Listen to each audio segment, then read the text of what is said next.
Hello, everybody, and welcome to episode I lost count of the Pop Punk Podcast with me, T Will Official, and my GS co-host, Mr. Daddy Mush. Say what's up, Mr. Daddy Mush. What's up, everybody? How is everybody? How are you to say? I'm doing all right, and hey, how is everybody? Feel free to put that in the comment section as well. Tell us how you're doing. We would love to hear it. Mm-hmm. I'm doing well. I hope you're also doing well. Yeah, I'm fine. No real complaints. Just chilling, killing. Finally about to hit March, so hopefully the weather starts to get a bit warmer for my sake. Yeah, I can't wait. I can't wait for the warmer weather. I mean, I can't wait for the high 50s to be the norm. That's my favorite. Is like the low 60s, high 50s.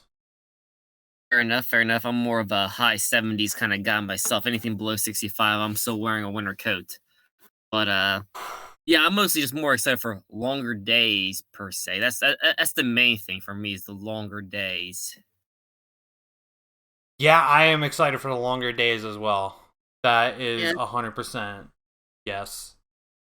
So other than that, I mean, no real complaints. So So yeah, I what have you guess we could just dive right on in. So before we get started, what have you been listening to this week, sir? been okay? I have been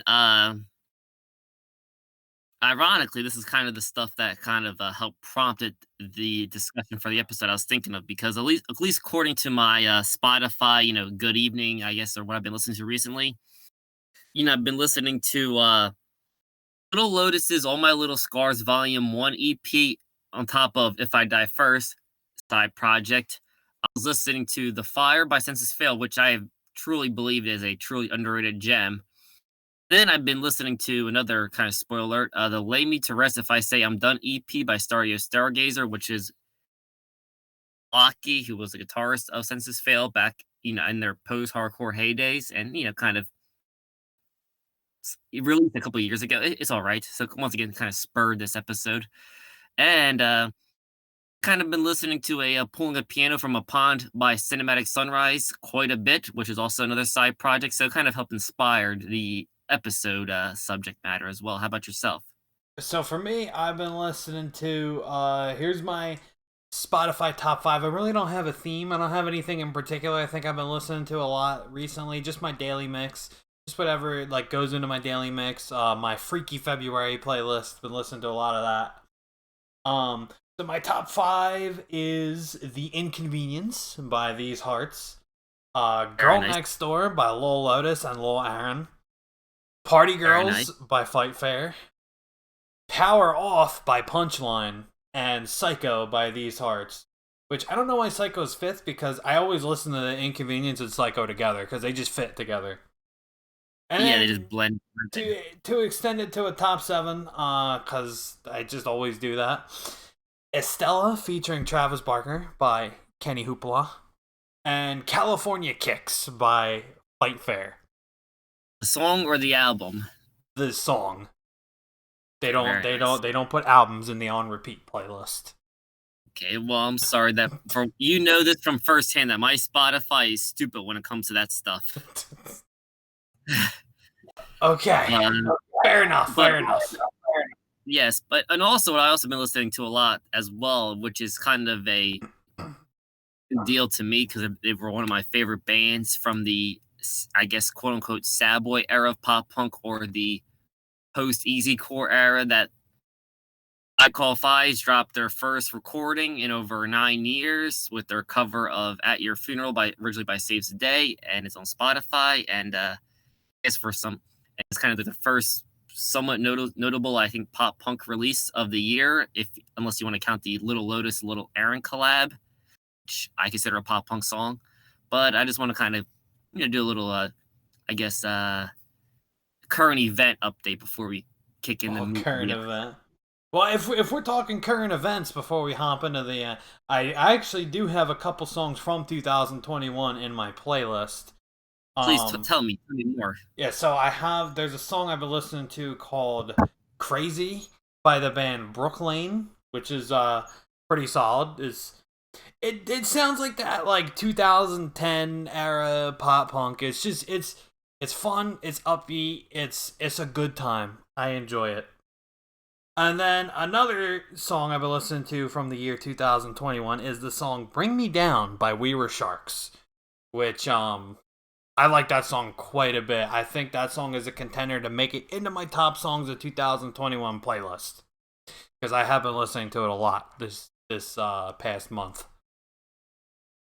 Very nice. I feel like that is a band name that I always just see just floating around that I just never truly just wanted to click on them. That We Were a Shark Band. Yeah, they're kind of the same. Like I don't really seek them out, but the song was in my daily mix and I added it to my playlist. And usually when I add songs to my playlist, I'm not like super duper into them yet. I just kind of listen to them like, oh, this sounds pretty good, and then I add it. But then I was listening to it in my playlist. I'm like, what song is this? And I liked it. It was really catchy. Very catchy. Um, Kind of poppy, which is I always associated We Were Sharks with easycore. I don't know if that's the correct assessment or not. I Because I think it's don't. just the name, honestly.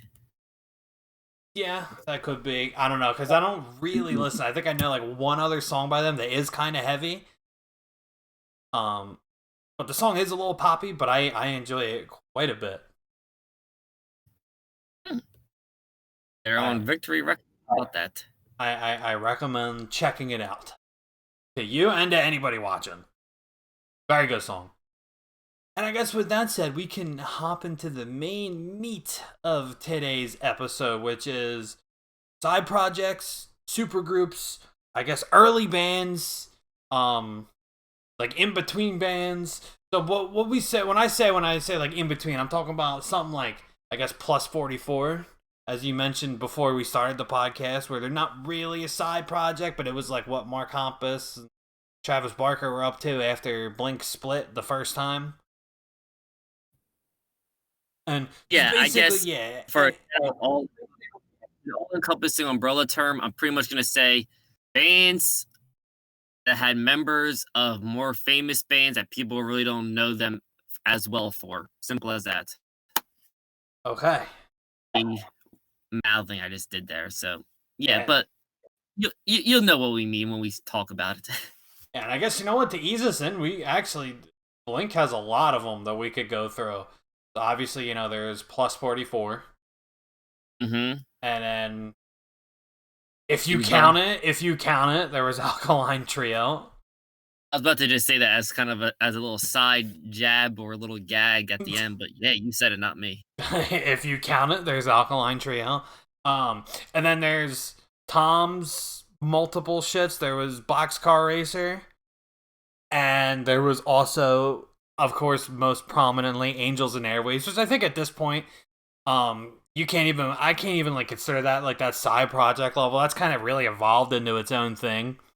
I mean, Yeah, I guess it's a side project in the fire. sense that Blink will probably always overshadow it because it's just Blink 182. Like they're pop stars that just happen to be in the pop punk genre. So it's always going Yes. to eclipse any other thing that they make. But I think it definitely has evolved more like it's definitely no boxcar racer.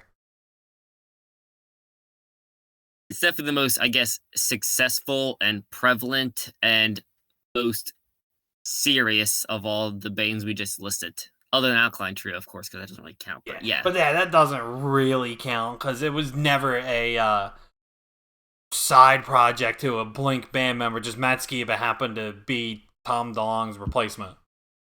Yeah. It's mostly a sick joke. Yeah, But yeah. it's mostly just a joke. Um, but yeah, Angels and Airways, I kind of have like a weird relationship with them because there's some songs by them that I genuinely really, really like. And then there's some songs by them that I'm just like, what the fuck is this? What is this? Well, Mr. DeLong is definitely some people may call it a torture genius or a mad genius, I guess you could say. Yeah, Just a weirdo. I consider him the Kanye West of the scene. Cause Absolutely. I mean he's a genius. He's written many pop punk bangers, but at the same time he's definitely not all there in the head. could say that again, considering, he is in governmental affairs and in contact with other government agencies such as, the Clintons and the CIA and FBI. They all know he exists outside of pop culture. Yeah, that's true. Um, Not to really get political or anything, but I do remember Tom DeLonge was a part of like the 33,000 emails with the whole like Hillary Clinton scandal. And, also the Pentagon also declassified, pretty much saying that Tom DeLonge's video was legitimate. Yeah, I remember seeing that in my Instagram feed. Fucking Instagram feed. So I didn't really know what to make of it at first. Like I didn't know if it was real or not. I'm just sitting I'm like thinking, what is life right now that that's a sentence? The Pentagon has declassified Tom DeLonge's video of aliens. Yeah, so I mean, the US government does know he exists outside of just the realm of my kid likes his band. Yeah, so he's definitely I mean, I guess good for him because he's living the dream of anybody that wants to chase UFOs. Well, I guess I always thought Aliens Exist was kind of just like a joke song, but no, that is really that man's life.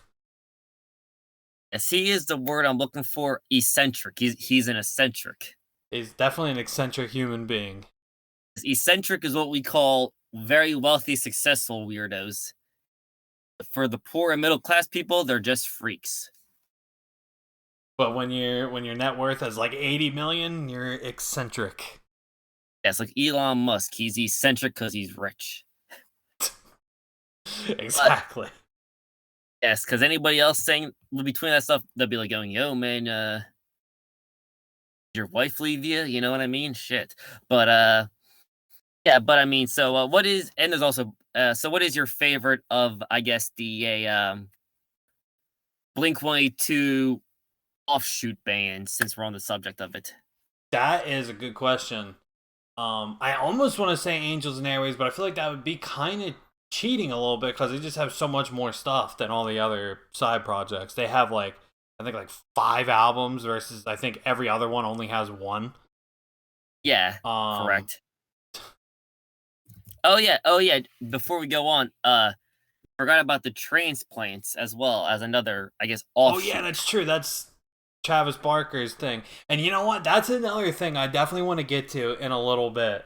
But I'll save that because I want to finish my Tom DeLonge discussion before I talk about Travis Barker. I guess my favorite of the side projects would probably it would definitely either be Angels and Airwaves, like first album Angels and Airwaves, or Boxcar Racer. How about yourself? Uh, that's a good question. If you would have asked me 2 years ago, I've always been a very big. Are we just talking about Tom DeLonge, or are we just talking about the whole kind of All encompassing? all of it.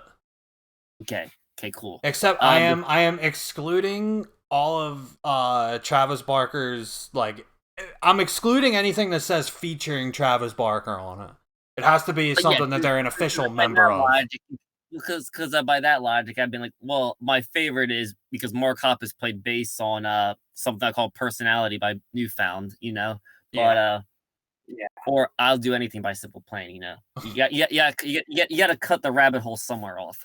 Uh, but I would say that if you asked me like 2 years ago, I definitely would have said plus 44 because I still truly believe that is the best thing Mark Hoppus has released since 2001.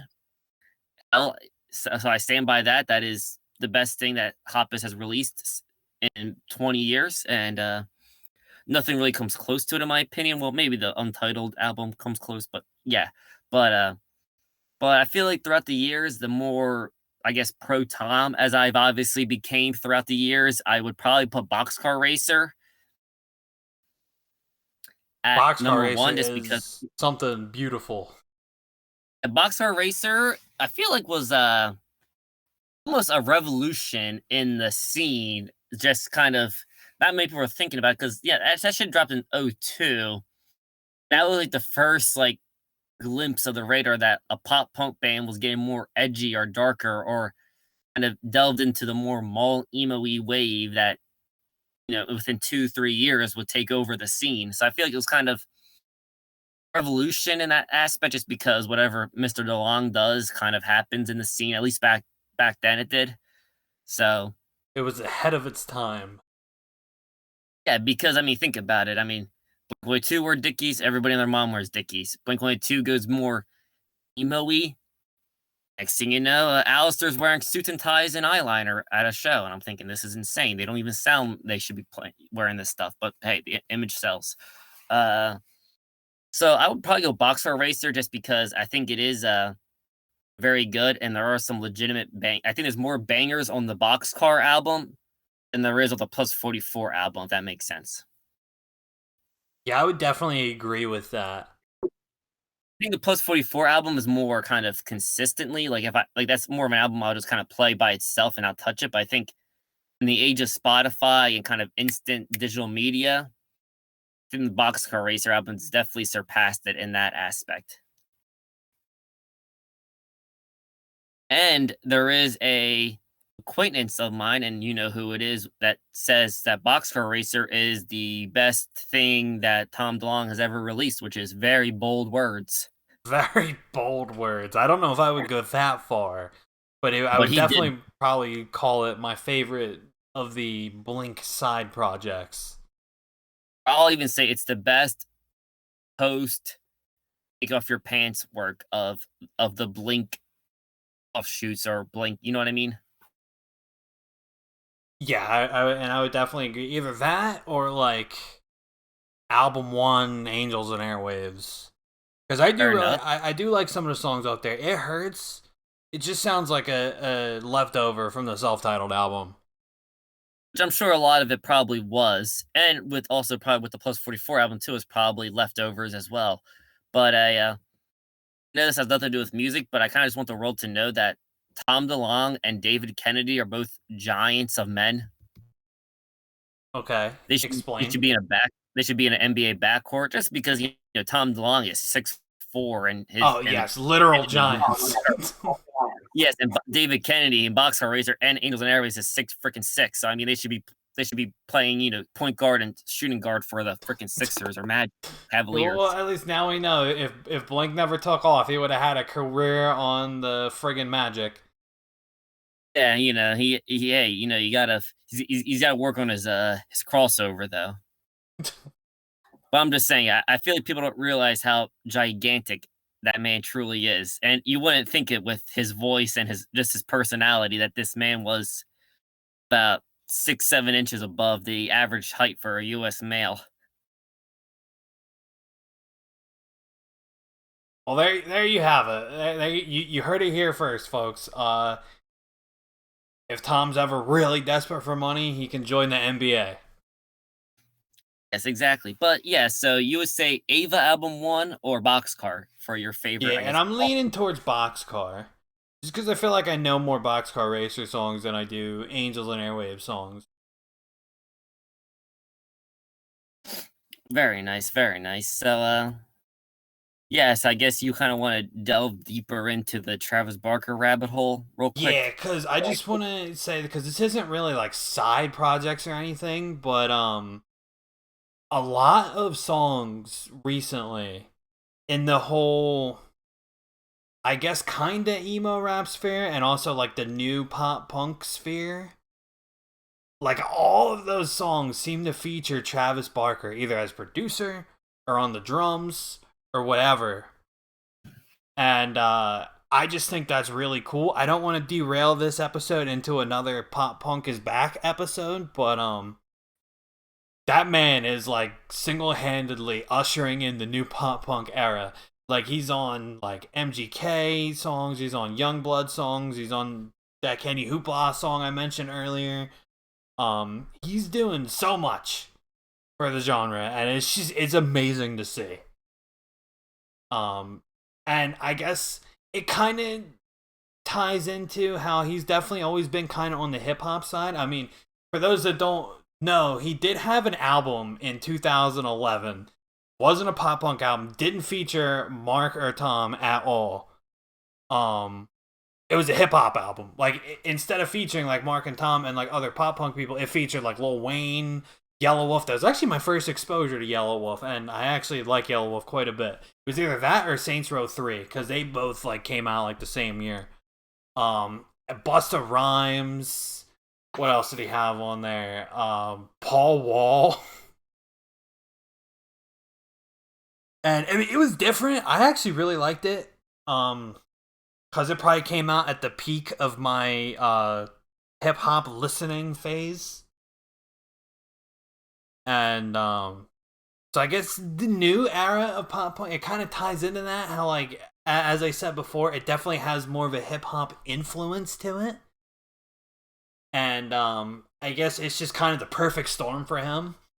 And it's just like I guess they're not really side projects, but I guess you could kind of look at it that way because they all feature him in some way. Um, and I just wanted to touch on that really quickly before we got on with the episode. Do you have anything to say about that, Mister Yeah, I'm gonna Mush? be the only thing I was about to really honestly just tell you is that I'm gonna be honest with you, I never listened to a single one of these Travis of the Travis Barker "Give the Drummer Some Love" or "Give the Drummer Some" at all, like any of the songs or the album in general. So I yeah, think the I tip of think you'll feel about it. I don't think you're gonna genuinely like it, but knowing you, I think you're gonna get not. you're gonna get a sick kick out of it. I mean, I'm just looking at the track listing right now. It looks pretty weird with Lupe Fiasco and Rick Ross and The Game and Beanie I mean, Cigar, whatever I that is. guess I guess it made some waves though, because I remember the song "Let's Go," which is probably my favorite song off the album, was in like an NBA game.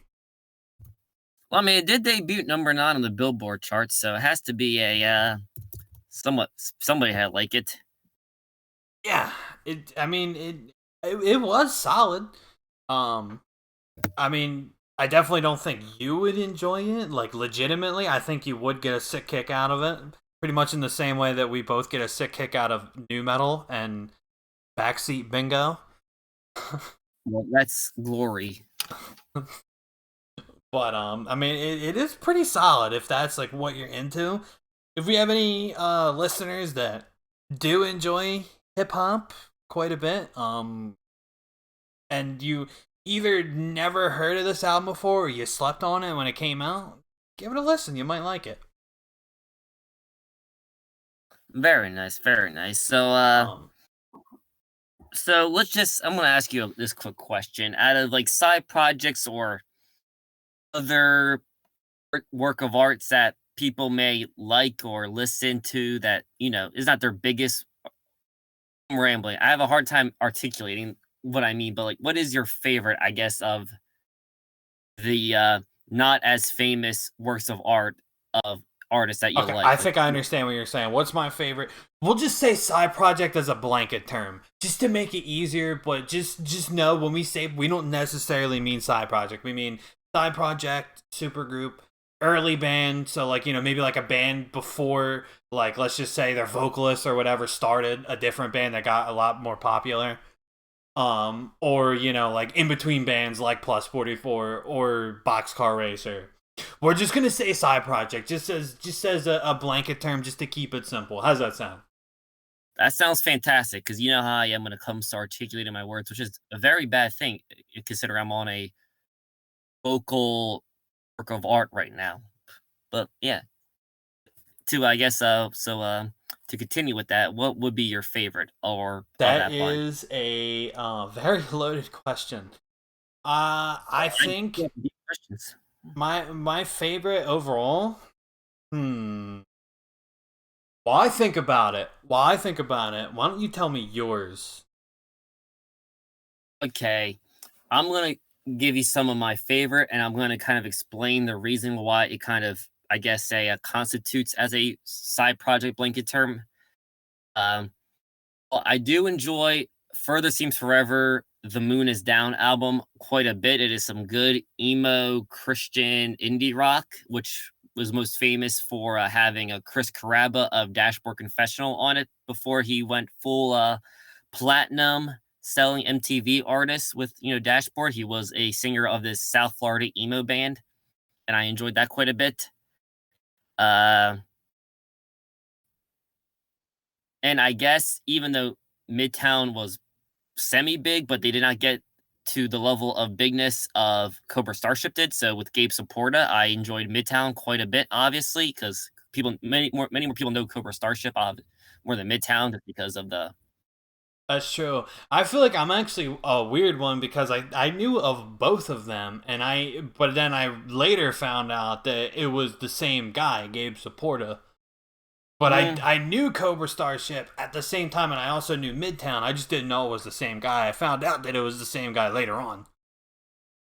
Yeah, so I would probably, Midtown, I would kind of consider as a quote unquote early band, even though, kind of jumpstart his career. You know what I mean?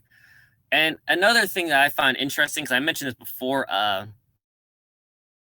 speaking of Midtown, why I say the name Heath Sacriano, anybody who's really into like the music scene or just like members of bands know Heath Sacriano probably as the guitarist and other lead vocalist in Midtown. So I would say his most famous work of art was the Still Searching and Life Is Not a Waiting Room albums with Census Failed, which were obviously way more commercially successful, but that really wasn't his band. He was just kind of the lead guitarist. You know what I mean? Yeah, he was just sort of in it. Yes, he wasn't like guys singing full blown choruses for 3 albums like he was with Midtown. Uh, I just thought that was kind of an interesting tidbit where somebody, could be more famous in one band, but his other band's work of art was definitely his most successful, if that makes sense at all. That makes sense. Thank you. I appreciate it. I You're guess since welcome. we're all on top of it, I also get a sick kick out of the International Superheroes of Hardcore, which is just Newfound Glory, but Chad Gilbert's on vocals, and they're just superheroes singing about joke, funny hardcore songs. I remember I did enjoy that one a little bit too. I listened to that EP, which if I recall, I think it's either a part of the Tip of the Iceberg EP or it's like a part of the Lux edition. I could be But wrong yeah, though. if you buy the physical CD, it says "Tip of the Iceberg." It's technically a split, but it has 2 CDs in the case. It's a 2 disc CD, and they call it a split, even though it's the same band. So it's not really a split; it's just kind of a 2 CD album. Yeah. Yeah, I mean that's just still a funny little side project, just for kind of shits and giggles, more so than legitimate pleasure. You know what I mean? Uh, And since we're talking about Newfound, I mean, I don't like them just because I'm not into that tough guy 90s hardcore, but a lot of people are. And obviously, Chad Gilbert got his start in Shy Halud, and just thinking a 15-year-old is making those crazy songs that people kill each other when they listen to. Yeah, my only real exposure to Shy Halud is the song that they had in Saints Row 3. I can't remember the name of it, but that was way after Chad Gilbert had left. So he's nowhere to be found on that song. Yeah, and in typical hardcore band fashion of like that style is they have 30 million different members, so it's just hilarious. Yeah. They have Which had one, they have, let's see, he's going down the list, everybody.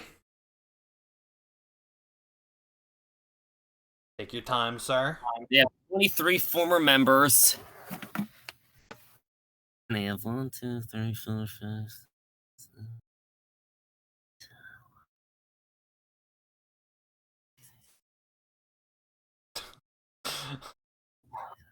He is really going down the list and counting. Yeah, well, they probably had about 50 former touring members. Holy shit, that is a lot. Lost track at 35, and there was still like a whole nother like At swirl. this point, they're not even a band; they're a fucking city.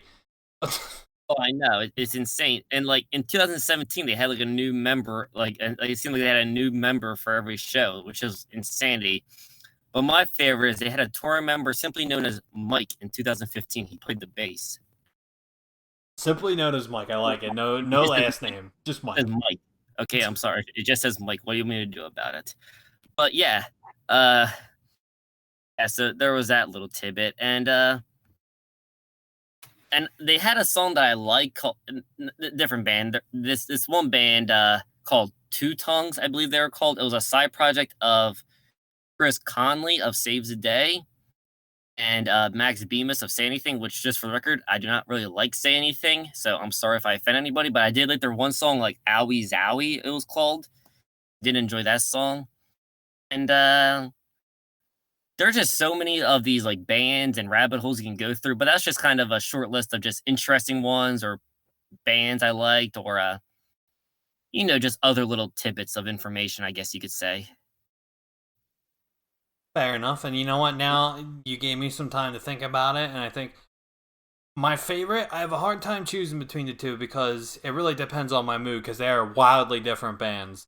But two that come to mind are Jank 1000, which Okay. is just beautiful early 2000s pop punk from Maddie from Zebrahead. Who I think is doing a countryside project now, which is really weird. Kind of came out of Oh, nowhere. very nice. But I mean, good for him. He's doing what he likes, while the other members are doing their like metal side project. Which I just want to give a little aside. I'm very excited for the next Zebrahead album because they're. I mean, I don't know for sure, but maybe the metal will stop bleeding through into Zebrahead stuff. Because like, don't get me wrong, I enjoy heavy music and I enjoy heavier pop punk. But I don't really like thrash metal, and Zebrahead's newest album kind of was really more thrash metal than anything. Thrash metal, and like a lot of it sounded like Chuck era Sum 41, which I'm not really into. But I'm quite excited for Zebrahead's next album because they're getting all their metal out in the side project. I mean, I can't say for sure. I'm not a member of Zebrahead. But I would assume that they would be getting all their metal out in the side projects so when they come back together for the Zebrahead album. I don't know, maybe they'll be able to put out bangers like they did in the 2000s. We'll see. Yeah, yeah, we will see. And speaking of Zebrahead, there was also I Hate Kate or whatever hell they renamed themselves Oh due yeah, to Darling Thieves. yes, due to legal reasons. Yeah, apparently Kate, the namesake, who according to Justin is a total bitch, um, called up, threatened to sue, and they had to change their name. And I hate Kate. I kind of get it. They're kind of on that level where I get a sick kick out of them. Uh, I genuinely do enjoy the song "Bed of Black Roses" because that is just like mid 2000s like all emo pretty much.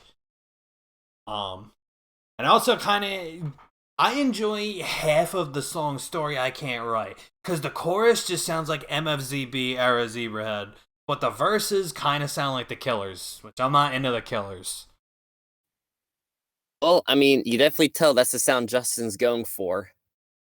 Yes, it is.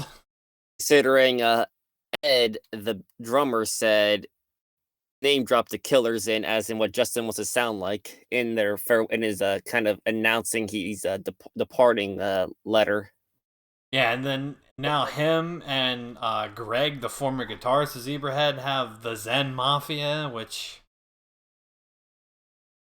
that was something. That was something that existed. Yeah, unfortunately, it kind of killed my theory, and it kind of killed my theory I had about Greg being the mastermind. Yeah, no. And I will say for that theory, I don't think it was necessarily Greg was the mastermind. I think they just let Dan bring in the hardcore influence because Dan, the guitarist that replaced Greg, was a guitarist for Death by Stereo, which was like a hardcore band. And I mean, they're pretty solid, but he brought a lot of that influence into Zebrahead, and that's why I theorized that ever since Dan joined, like there was Call Your Friends, which is just pure like Zebrahead pop punk. Call Your Friends is actually a very good album. It's actually probably one of my favorite albums by them. But I feel like that was mostly written before Dan joined. They said that it was written after Greg left, but I guess I would believe that, but it definitely had to have been written before Dan joined because it's not anything at all like their next two albums after Dan joined, Walk the Plank and Brain Invaders, which are just Yes, Walk the Plank has some good songs on it, but it's definitely teetering a lot more in the heavy direction. And then Rain Invaders is just thrash metal. Yeah, It's and Call Your Friends is basic. You like Zebrahead. This is more of it. yeah, I would actually say it's one of my favorite Zebrahead releases. Mhm. But anyway, Exactly. so but yeah, to get back on topic, definitely my favorite of the Zebrahead side projects would be Jank 1000. And then another side project that I listened to a little bit, made its way into my top songs of 2020 would be If I Die First, which is a super group of emo rappers along with one of the members from First to Last. I initially thought there was more members from First to Last in there, but apparently I was incorrect. Including on the vocals, probably my favorite emo rapper, Lil Lotus. Because I've been getting deep into the Lotus lore. I mean, he's pretty good. I Yeah, I I do fuck with him. gen I do genuinely enjoy his music quite a bit. But so yeah, it's two very different side projects that I enjoy both quite a bit. Um and what I was gonna say something else that I can't remember now. I've been doing that a lot lately. I've been forgetting what I was saying mid sentence. Um I mean, we all do it. But and I just thought about this. Another, I guess, project that I liked quite a bit was The Get-Go, which I kind of considered a Chicago supergroup of the ultimate mid-tier pop punk bands. It okay. was a Scott Murphy and Kyle Lewis of Alistair on the bass and guitar. It had a Chris, I forget it had like two Chris's. I forget their names, but a from the band Show Off. We look it up real quick. And it had Nick, the drummer of Mest, on them. And they were a pop punk band. They released one album only in Japan, and it was some solid stuff. And of course, it was because Scott Murphy is a superstar in Japan. And I guess by that logic, Ulster would be their side project in Japan, but to America, his solo stuff is the offshoot crap. You know what I mean? Cultural differences. Yes. Oh, yes. Here it is. We got Chris Envy was the singer of The Get Go, and I believe the dude. I want to say it was Nate was the other guitar player. But yeah. So speaking of Scott Murphy, I do enjoy his solo stuff that is actually sung in English quite a bit. Is that sometimes it's not in English because he's a Japanese J rock superstar now. But yeah, so I mean, there's also the Scots and Rivers project they got going on, which is if you speak Japanese and if you like that gooey pop rock, it's good for you. But I guess there's so many like old like solo projects and offshoots that we can name drop that would be here for like 10 hours. So I guess you want to kind of want to see a what stuff you dislike or stuff you don't like. Well, I can't really think of any off the top of my head right now. I got Um, one, and I got one. We forgot to name drop it originally during the first segment. okay, go ahead. Simple Creatures. Say that one more time. Simple Creatures with Mark Hoppus and Oh yeah, yeah. That was from yeah. uh, That's definitely my least favorite. I keep forgetting about that one because I don't really listen to it because I don't like it. But that's definitely my least favorite of the Blink side projects. it's just one of my most disappointing side projects that I've listened to personally in general, outside of Blink or not. Yeah, no, absolutely. Cause like you got Mark Hoppus, you got it's Alex Gaskarth, Blink, All Time Low, both incredible bands. And then them getting together, it's just awful. Yes, it's pretty terrible stuff. But it's just like it's like pop synth songs, and don't get me wrong, pop and synth when it's done right is very catchy. But here's the thing: it's not catchy. It's not upbeat. It's not fun. There's no. It doesn't make me feel. It's not like Yeah, I really don't like downbeat pop music. yes, It's and don't get me wrong. I mean, maybe I'm a bit more, I guess, of a melodramatic person, but I do enjoy stuff that puts me in the feels. But like when it's boring and not good, it's not good. It's terrible. And everything everything Mark Hoppus has put out since 2006 has just been disappointing, honestly. I mean, Neighborhoods was fine, but but yes, the Simple Creatures was a disappointment, of least favorite projects or things on the side. yeah, I guess the only one I can really think of off the top of my head is probably just one that I already mentioned, the Zen Mafia. Yeah, did they ever Ever release anything else since Selfie Oh, or Insta Insta? Famous? I don't know. I don't remember. That Insta Famous song just freaking put me in a coma. So I haven't really checked out any of their other shit. um that Fear No Empire band that Zebra had, like it's all like the Zebra Head members except for Maddie and I forget who else. Um Not really a fan of that. It's not like terrible like Zen Mafia. Zen Mafia is almost so terrible that it loops back around to good. But unlike, like new metal and like, shit like that, I just don't want to listen to it. It's not Yeah, quite Ed is not there. in it. Yeah, there's no Maddie or Ed, by the way. But okay, so you're still talking about Fear No Empire. I was still talking about Zen Mafia for a minute. Oh, Um, well, my but where Zen Mafia is just terrible, Fear No Empire is more like, it's really not for me. I don't really like it. It's like metal, and I do enjoy metal, but maybe just the song I heard wasn't that great. But it was kind of like slow, kind of like metal. I'm not really into like the slow metal. I like my metal to be fast and energetic. I don't really like the slow like I get like vibey type metal. I got my metal's got to be like energetic as shit. yeah, it's got to be fun, uplifting, makes you want to fight somebody. You know what I mean? Like somebody or just lift weights. Well, that's the point of metal. Honest, I think it's just to lift weights at this point. Yes, I feel like honestly, I feel like metal in the year 2021 is just honestly just made for UFC games, Madden games, and work music. But yeah, so like I don't know. The Fear No Empire. I don't want to say it's bad because I don't think it's bad music, but I just don't really like it. That's probably another side project I would say that I don't really like. I'm glad it exists though because my theory is that it's going to take the metal out of Zebrahead's next album. So I'm glad it exists, but I don't really like it all that much.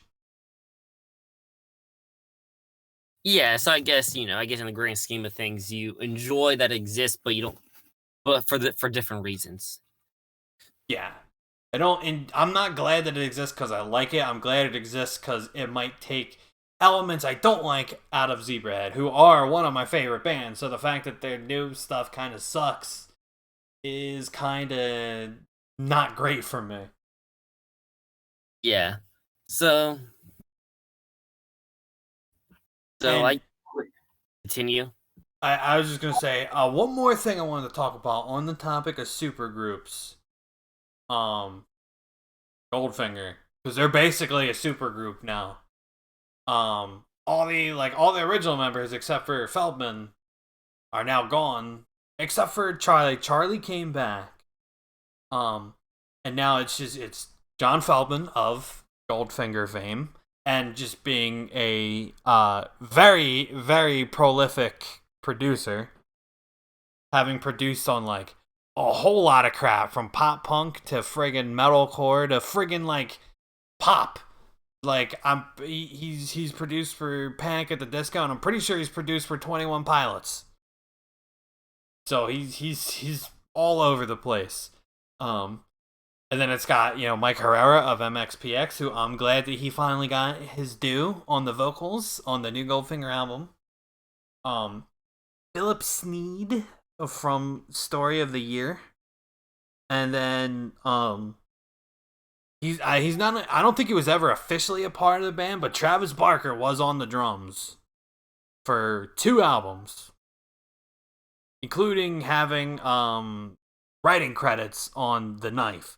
I don't think he had writing credits on Never Look Back, because that, as we said before in our Never Look Back album review, we didn't think it was him originally because it didn't really sound like his drumming. But I think I'm going to chalk that up to he didn't have writing credits. Yes. So I don't know. Do you have anything to add about that? Because I just wanted to bring that up on the as like sort of a joke, but like it's really not a joke because they are like I'm pretty sure the definition of a supergroup now. Because Yeah, I know, it's pretty funny. Um, everybody in the band was a part of an already established band. mhm. Yeah, so, I mean, that is a very, I guess, fascinating tidbit. I'm glad you did bring up that you brought up. Uh, I kinda wanna rewind about 5 minutes. Did you know there's a song called "Top of the World" by Zen Mafia that dropped, last July? I did not know that. I I'm like debating if I want to listen to it. As soon as I get off this with you, that's the first thing I'm doing with my life. I'm gonna be wasting 3 minutes and 3 seconds of my life will be dedicated to this. But I look forward to your review of it. yeah, so but Next week you're going to be doing an extensive review of it on the podcast. yeah, 2 hours breaking down verse by verse, course by course, note by note, nuance by nuance. Uh but yes, I mean, and what I also really find interesting too is just when like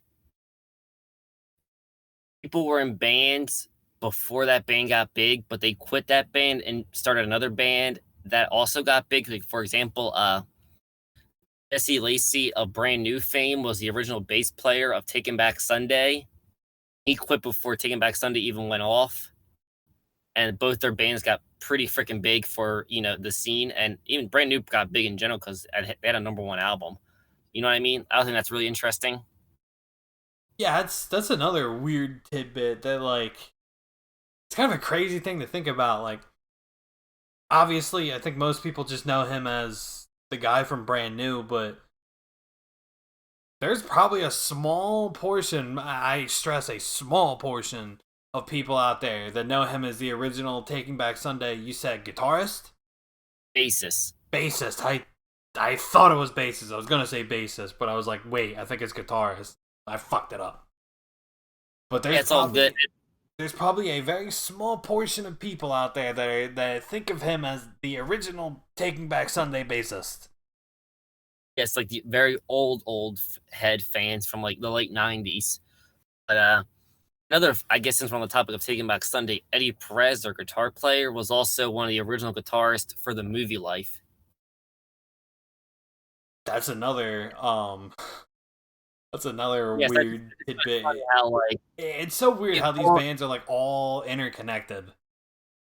yeah, to an extent, it's really fascinating to me. Just it's just funny that like you know, and speaking of, I guess like, so what would be your favorite? I guess like a band you like a lot, but then they broke up and they started another band? Like, what would be your favorite of that? Like, for example, Plus 44, Blink going to Plus 44, or Movie Life breaking up and turning into I Am the Avalanche, or Alistair turning into the Get Go, like kind of stuff like that. You know what I mean? Ooh, I that's a good question. I actually haven't even put like any thought into that. Um, hmm. Let me think about that for a minute. You go ahead and you talk about. I'm gonna think about mine.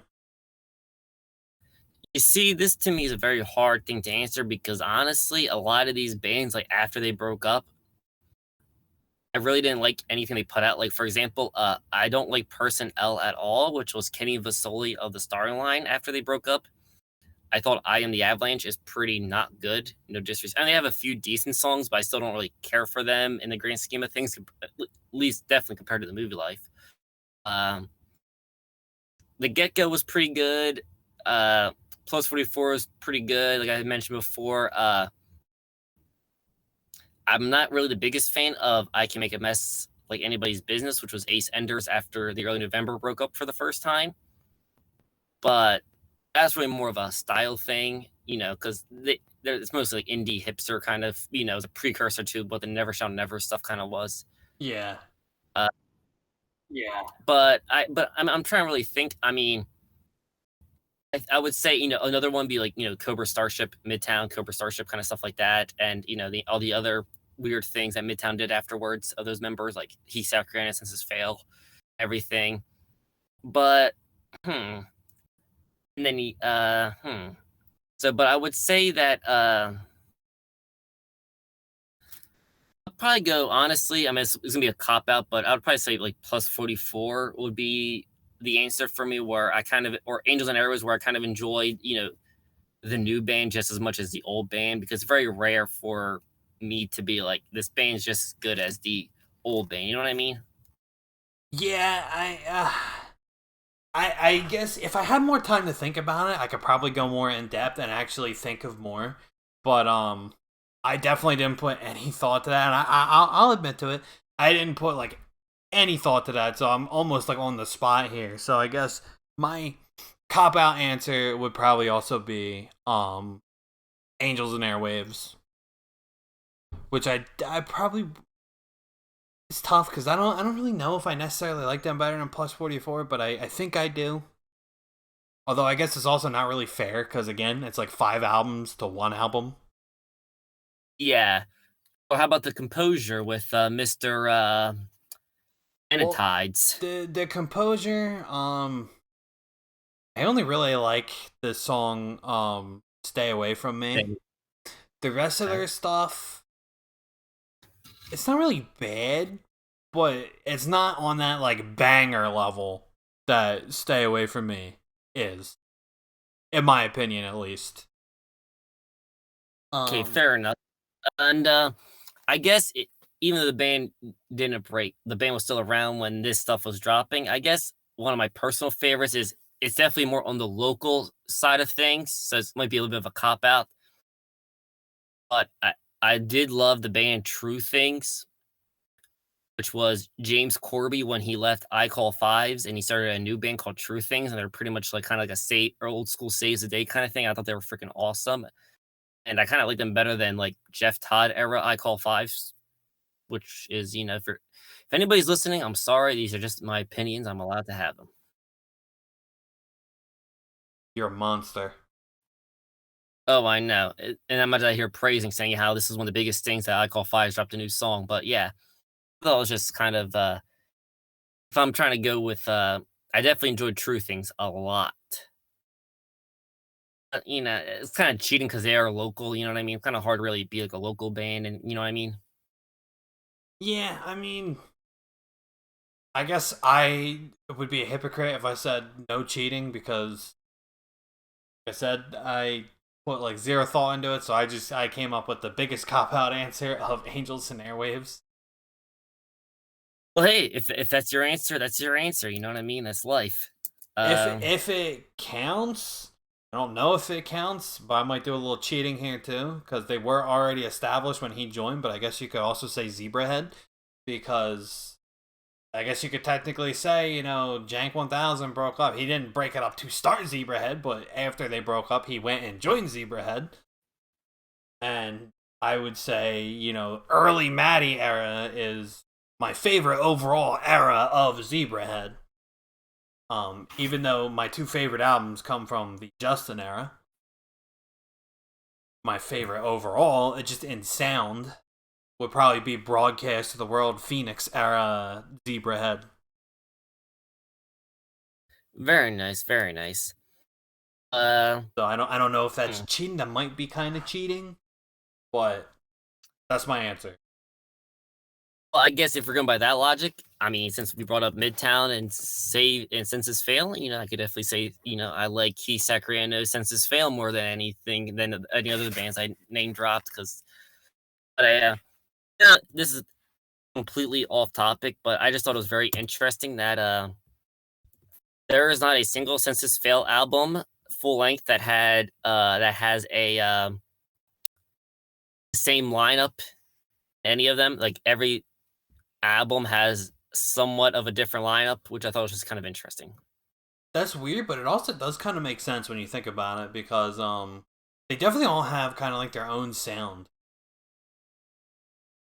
Like even if it's only like little differences, like like Let It Unfold You is just like pure post hardcore, and then Still Searching kind of brought in some like rock and I guess for lack of a better term, alternative elements.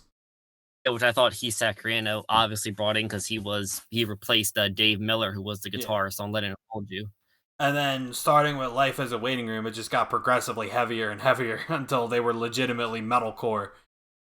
And they changed their bass player, and "Life Is Not a Waiting Room." They brought in the bass player. They brought in Jason Black of Hot Water Music because Mike Gilta was the bass player of the original two, the first two, and then Fire. They had pretty much the same lineup minus Heath Sacriano. So it's just Garrett Zablocki doing all the guitars, and then he left right after that because he was the main songwriter of the first four albums, and that's when they went like straight metalcore, and that's kind of when the band kind of went its own separate, different path, and then they kind of went back to pop punk with a whole new Yeah, and lineup. then I was just gonna say in 2018 they just pretty much dropped a straight pop punk album. Yeah, but I just thought that's just kind of interesting because the Saves the Day kind of gets a bad rep for having a new lineup, but at least definitely did have a two lineups that were on multiple albums, so can't roast them anymore. So now Census Fails the new roast. Okay. But yes, I mean, I just thought it was just an interesting little tidbit because I was thinking about 'cause I wanted to bring up Census Fail because I do enjoy their side project, which is also a Finch side project called Speak the Truth Even If Your Voice Shakes, which has Buddy, the singer of Census Fail, and I believe it has Gavin, who is the guitar player of Census Fail, of I guess the new iteration per se. And it has and the rest of the members are members from Finch, and they have some pretty good stuff. Very nice. And then there's also, there's Reggie and the Full Effect and the Get Up Kids because that's James Dewey's band before he joined the Get Up Kids and then became a side project of the Get Up Kids. There's a whole thing. Yeah, one thing I remember reading about Reggie and the Full Effect that was kind of weird to me is they're somehow connected to My Chemical Romance. Yes, because James Dewey's was the official keyboardist for from 2012 to 2013. Okay, fair enough. Yes, because James Dewey's is also the keyboardist of the Get Up Kids, and he's also the singer and songwriter of Reggie and the Full Effect. And James Dewey's was also the touring keyboardist for the Catalyst era Newfound Glory as well. Okay, but then how's that connected to My Chemical Romance? Because James Dewey was a member of My Chemical Romance for 2 years. Okay, I see now. I see. Because yeah, you were just talking about the Get Up Kids and Newfound Glory, and I got confused. Yeah, well, James Dewey's is involved with everything of that. That makes sense. Yeah, and guess what? And for about a minute or two is when I finally learned that James Dewey's was a member of My Chemical Romance. Oh, very nice. Yeah, because I Then remember seeing like My Chemical Romance was in like the associated act, so I was like, really? I wasn't sure because they sound like very different. Like My Chemical Romance, they're like the poster boys for mall emo, and then Reggie and the Full Effect. At least the songs I know are just pretty standard synth heavy pop punk. yeah, but hey, but the song "May Death Never Stop You," which is it's the only My Chemical Romance song that has James Dewey on it. So yeah, there's that. Okay, fair enough. He's So also the one that I will need to listen to that song then. he is also it's the only song by him that he is a songwriter as well on it. But yeah, so there's just so many like moving parts and different things you can bring up with all these bands, collaborations, side projects, early bands, post bands. There's just so much to talk about. So, is Yeah, there any other it's you kind of want to discuss? no. I think we pretty much covered everything today. Yeah, Um, it's such it's such a rabbit hole that you can just keep I know, beating to death. like this could literally be like a 4 hour episode if we just dug deep into every single side project and every single Yeah, like early band, every single like after band. yeah, 'cause I was this close to bringing up a, oh, yeah, never mind. Remember when I asked you what my favorite post band was? Yes, Came up with an answer and just clicked in my head right now. New Year's Day with Adam LaBroche. Adam Lowerback. more back. Yeah. I was thinking about Adam LaRoche used to play first base for the Braves 15 years ago. That's what he was in my head for whatever reason. But yeah, Yeah, you Adam know Lore. what? You know what? Now you see this is why I said like I got caught on the spot, so I had to give like a kind of cop out answer. But now that I'm thinking about it, I think New Year's Day at least album one. Okay, after album one, I don't know, but Yeah, album terrible. one New Year's Day is really good stuff and probably my favorite as well because Just homegrown out with a girl singer. songs like Temecula Sunrise and Sunrise Sunset and Ready Aim Misfire and I Was Right, all bangers. But yeah, I mean, I think for a risk of not falling down the rabbit hole, um, I guess that would be probably a good jumping off point. Unless you have anything else you wanted to add. Nope, because I was about to list examples of bands and songs, and just came to my mind. I just wanted to be like, that's probably my favorite of the question I asked you. What was your favorite band of a band that either broke up? You know what I mean? But yeah, so I mean, there's really nothing else I want to talk about. I mean, there's plenty more I could talk about, but I'm not going to because I can be here for like 2 hours. Yeah. Um, If there's any questions that people may have in the comment section, ask away and we'll respond right away, either in the comment section or another episode, just because there's so much to talk about. Yeah, that's all I got. yeah. So I guess with that being said, thank you guys so much for watching. We will be back next week every Tuesday at noon. Be sure to like and subscribe if you enjoy the content. And if you want to talk pop punk with us, leave a comment.